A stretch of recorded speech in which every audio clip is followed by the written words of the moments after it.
sejam bem-vindos de volta. Agora a gente vai trazer para esse palco 2, o palco clínico, o tema de digitalização dos registros anestésicos.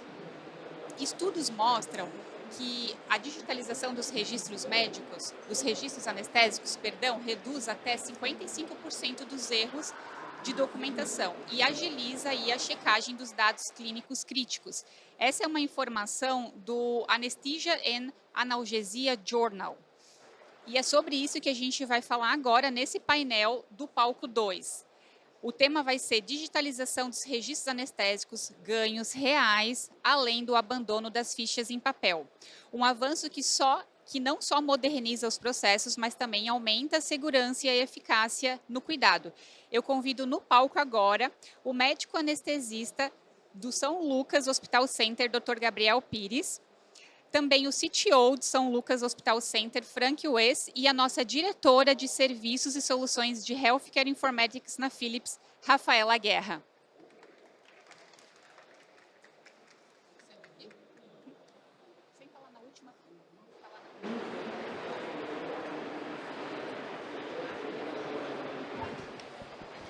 Som. Maravilhoso. Tá certo também o teu som, doutor Gabriel? Teste. Maravilha. Obrigada, tá? Bom, obrigada, Jaque. Obrigada, pessoal. Bem-vindos de volta aí para mais uma etapa do nosso bate-papo.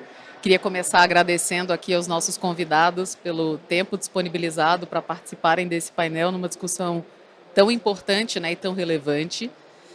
Eu costumo dizer que digitalizar, né, colocar um processo dentro do sistema não é simplesmente uma digitalização, é uma transformação de um processo, é uma transformação que envolve pessoas, é uma transformação que envolve uma reconstrução daquele processo e que nunca é sobre simplesmente um dado que foi para dentro do sistema. É sobre controle da cadeia medicamentosa, é sobre redução do burnout dos profissionais, é sobre as múltiplas camadas de segurança do paciente que a gente passa a usufruir. Mas, obviamente, como todo projeto, temos desafios envolvidos na mudança, né? Tem pessoas que estão ali acostumadas a trabalhar de um mesmo jeito há muito tempo, tem muitas vezes uma resistência na adoção e a gente entende que vocês acabaram de passar por esse processo de transformação com a implementação do novo gráfico anestésico. E o nosso objetivo hoje é a gente discutir um pouco para que a plateia consiga entender como foi essa experiência que vocês tiveram. Então, trouxe aqui algumas perguntas e queria começar perguntando aqui para ambos, na verdade.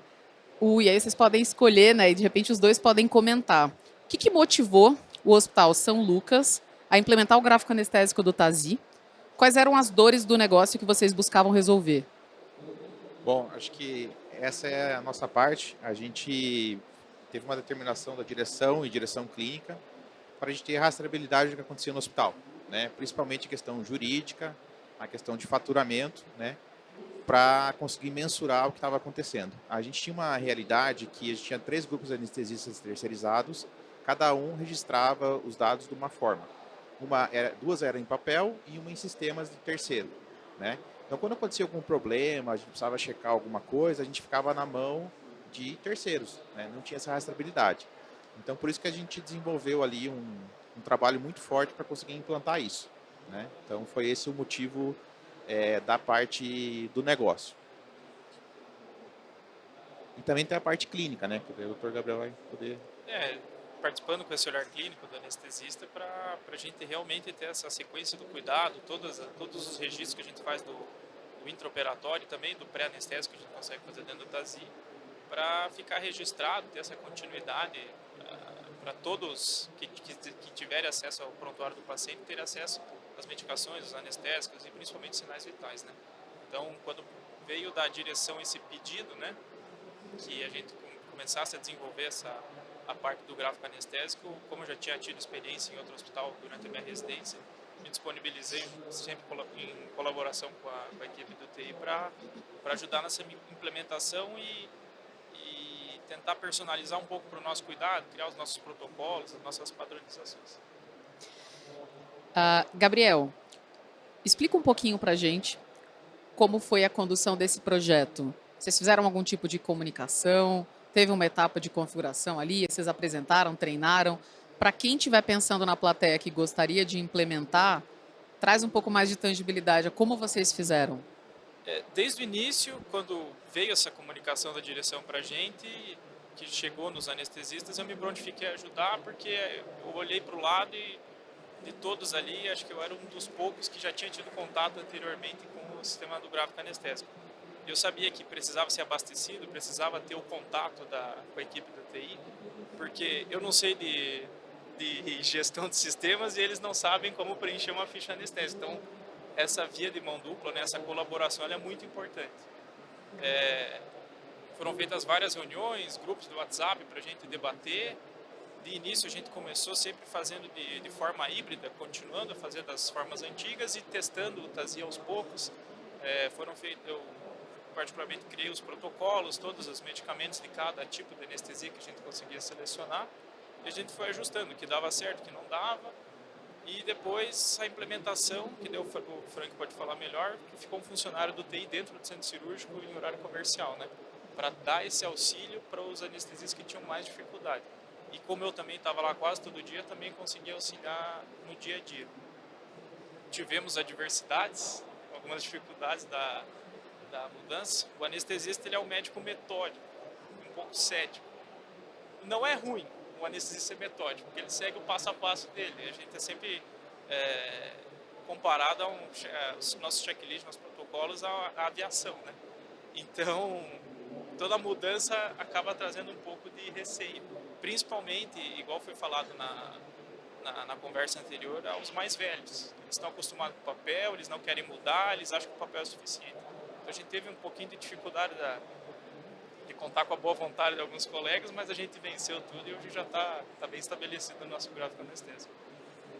Bom, da parte de TI, a gente tinha que fazer acontecer, né? Então, eu sempre tenho a premissa que quando você quer cobrar alguma coisa, você tem que dar recurso, né? Então, o que a gente fez? A gente colocou um analista nosso o tempo todo no centro cirúrgico, né? O centro cirúrgico é um lugar restrito, né? É difícil você entrar e às vezes tem que estar presencial, né? Então, o nosso analista ficava o tempo todo lá. A segunda coisa, a gente providenciou a parte de infraestrutura, né? Um Wi-Fi de qualidade, colocou um notebook por sala, né? O usuário-chave, que é o Dr. Gabriel, foi sensacional porque ele tinha feito a residência dele no gráfico antigo, no Delphi, né? Então ele tinha uma noção de como funcionava e ele era um usuário que contribuía, ou seja, ele percebia uma dificuldade, relatava para nós, a gente às vezes resolvia no plano de cadastro, uma coisa assim, se fosse uma coisa mais complexa, a gente levava para a Philips, né? Até teve um momento lá de crise que a gente acionou o pessoal da Philips, a Jaqueline nos atendeu lá e conseguiu sanar muito das dúvidas. Lá foi um ponto importante que a gente conseguiu deslanchar, né? E assim, às vezes o usuário desanima da solução, nesse momento deu um ânimo em todo mundo, né? Então, tudo isso foi muito importante. A gente também fez uma forma de fazer o médico ficar mais com vontade de fazer. A gente fez um gráfico, né, um dashboard na lavagem de mãos, né, uma televisão lá que aparecia com a quantidade de registros que tinham sido feito por cada um, né? Então isso fez um ranking lá dos médicos que mais faziam anestesias usando o gráfico anestésico, né? Então gerou uma competição sadia entre eles e isso contribuiu muito, né? Então é isso que a gente fez na TI para fazer acontecer. A gente deu recurso, né, para o módulo ter um sucesso, né? E o usuário-chave, o Dr. Gabriel, também foi muito bom, né? Sempre um usuário que contribui, né? Não um usuário que critica, que acha problema que não existe, que mina os outros, né? E também o nosso profissional lá treinando os outros médicos, né? Quando fosse alguma coisa mais elaborada, o Dr. Gabriel nos assessorava, né? Que foi o sucesso da implantação lá. Sensacional. Uma pergunta para o Gabriel. Gabriel, a gente sabe bem, eu não vou dizer bem porque eu sou hematologista, né? Então eu não conheço a função que um anestesista executa, mas como eu coletava medula no centro cirúrgico, eu tinha os anestesistas que trabalhavam comigo.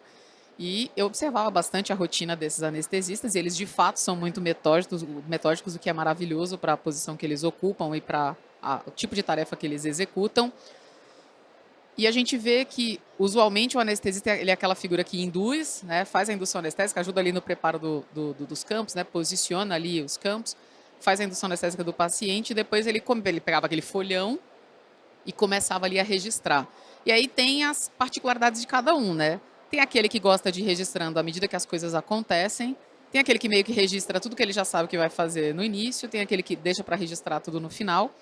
Usualmente, a coisa ela acontece de um jeito muito parecido. O que você entende que mudou nessa rotina? Claramente, uma coisa o Frank já falou, eles passaram a ter computadores, né? Você enxerga que teve mais alguma mudança? Assim, como uma pessoa que trabalhou antes e depois, como é que você se sentiu impactado? Como o Frank falou, nós somos em 3 grupos que são terceirizados, mas que lá dentro a gente funciona como um só. A gente vai rodando escala, trabalhar de uma forma única. Então, o que eu acho que mais impactou com a criação, com a personalização que a gente conseguiu fazer dentro da instituição, de criar os textos padrões de cada técnica anestésica, da criação dos protocolos de medicações, acredito que todo mundo já trabalhava de uma forma parecida, mas os protocolos melhoraram essa parte assistencial, tanto para a segurança do paciente e também a segurança jurídica nossa. Igual você falou, o anestesista às vezes sentava, 3 minutos escrevendo, escrevia qualquer coisa, não descrevia muito bem, e isso deixa a gente exposto juridicamente. Então a gente ter um texto pronto e editar pontos chaves nos deixa muito mais seguro. Uma coisa bem importante que mudou, igual o Frank falou, 2 grupos faziam ficha à mão e um grupo fazia ficha em outro sistema externo. Quando tinha algum paciente ser reabordado ou o paciente estava na sala de recuperação anestésica e tinha alguma complicação, eu não conseguia ter acesso ao que o colega tinha feito. Hoje, com o TASI, eu faço o login e entro, eu sei que tipo de anestesia fez, eu sei que medicação foi usada. Então, essa padronização acho que aumentou muito a nossa segurança e a continuidade do cuidado. Sensacional, muito bom. Para o Frank, uma pergunta agora. Você falou, Frank, do uso de um dashboard que ficou ali em cima do local onde os médicos fazem a lavagem de mão, que meio que gamificou o projeto, né? Achei isso uma ideia genial, aliás, parabéns por isso. E você disse que um grande motivador foi o motivador de um desejo de ter um melhor controle da cadeia medicamentosa. O que faz muito sentido, porque a cadeia ela é difícil de controlar no centro cirúrgico por uma série de questões, especialmente a questão ali dos consignados, né, e dos materiais de alto custo. Você entende que teve ganhos de visibilidade de indicadores operacionais? Ficou mais fácil de medir a operação depois da implantação do gráfico? Sim, a gente está trabalhando nisso ainda, né? Porque é um pouco recente, mas com os dados estruturados proporcionou várias coisas que a gente vai estar trabalhando agora, né? Diminuiu as glosas, né? Muito. O nosso trabalho de faturamento ficou mais assertivo, né? Diminuiu o trabalho lá, refletiu no pré-faturamento, no próprio faturamento. E agora a gente vai implantar uma solução de inteligência artificial para o faturamento, e com esses dados estruturados vai ser muito importante, né? Porque a gente é um dos maiores custos operacionais que a gente tem no centro cirúrgico, então esses dados estruturados vão proporcionar isso para nós, né? Então, tudo isso vem no gráfico anestésico. Uma outra coisa que eu esqueci de falar antes é o apoio da nossa direção também, porque o São Lucas é um hospital do interior, né? Mas tem um DNA de inovação, né? Então a gente vem nesses eventos para aprender e inovar, né? Eu vi o outro hospital falando ali da CPOE, a gente está bem avançado nessa área também, até mais que eles, né? Então, tudo que a gente pode aprender e contribuir, né, com o apoio da nossa direção, porque eles instigam muito nós, né? Eles querem se espelhar nos hospitais de São Paulo, né? Então, tudo isso com o gráfico anestésico, a gente vai ter esses dados estruturados, vai conseguir melhorar mais ainda, né? E, enfim, vai abrir um leque de possibilidades enorme agora. Frank, de volta para você. Vamos pegar tudo que vocês acabaram de responder para as 2 últimas perguntas. Eu entendi que a gente conseguiu padronizar melhor os processos e a aderência a protocolos de anestesia.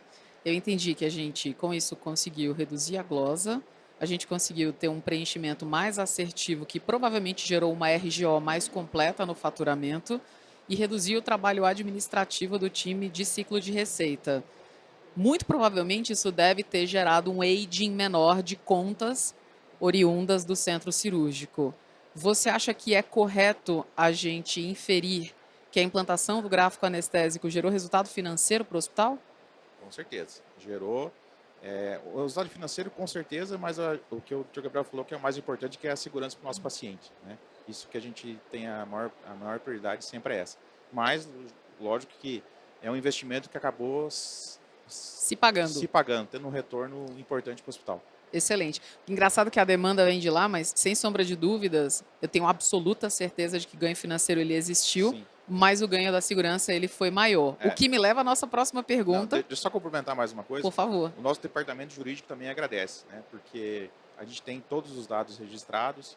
Quando eventualmente sofre alguma ação judicial, né? Fica mais fácil de comprovar, mais rápido, né? Então, até no jurídico refletiu isso O dado aí. não E se vocês perde, sabem né? que, infelizmente, isso O acontece. papel se perde no hospital, É. isso é um fato. E relacionado o registro das informações da anestesia, a gente tem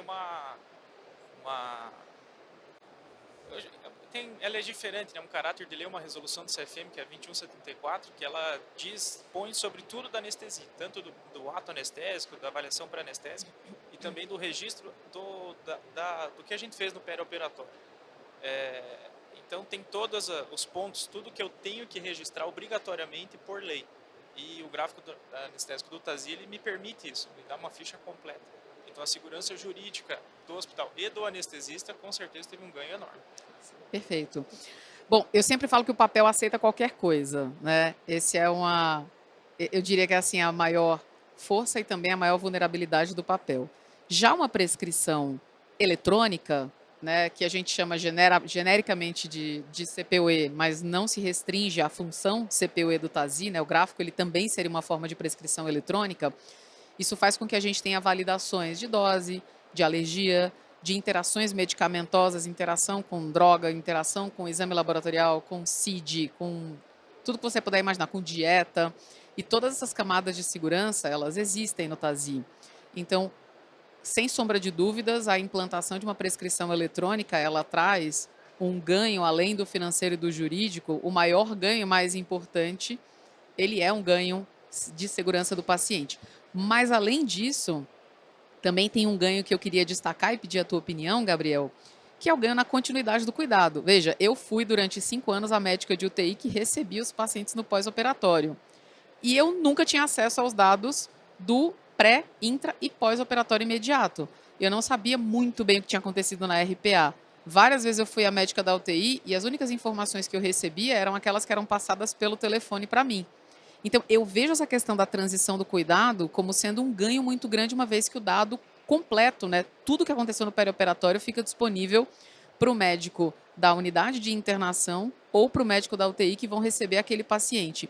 Isso foi percebido pelos teus intensivistas e pelos médicos do andar? Houve algum feedback sobre transição do cuidado, tanto pela equipe da enfermagem ou pela equipe dos médicos? A transição de cuidado, apesar de a gente ainda não usar o gráfico anestésico antes, a gente já tinha um protocolo de fazer uma evolução mesmo no TASI, detalhando tudo que a gente fez no intraoperatório, com os dados também do pré-operatório do paciente. O que a gente não recebi feedback específico de intensivista ainda, eu acredito, mas o que eu já percebi é que os dados vitais que eu coloco dentro do meu gráfico anestésico, eles vão lá para o APAP, que é a plataforma que a UTI utiliza. Então, o paciente chega, por exemplo, uma cirurgia cardíaca e anestesia, ele vai chegar 1h da tarde na UTI, mas está registrado todos os sinais vitais.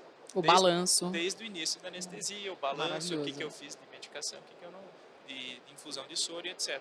Então, isso sim, talvez eu não tenha tenha recebido feedback, mas eu tenho certeza que eles já perceberam isso e foi uma percepção nossa também da anestesia de ver o registro dos sinais vitais. Mas acho que sim, foi um grande ganho para nós isso. Quem sabe mais para frente talvez gerar alguma coisa mais automática de acordo com o que a gente já fez dentro do gráfico. Maravilhoso. O que vocês... Agora eu vou perguntar para o Frank. Frank, o que você falaria de mensagem para as pessoas da plateia que hoje não estão utilizando e tem uma forte resistência por parte do corpo clínico e não receberam a demanda ainda, né? Porque para você a demanda chegou. Você recomendaria que esse projeto partisse da área de tecnologia ou de uma área de negócio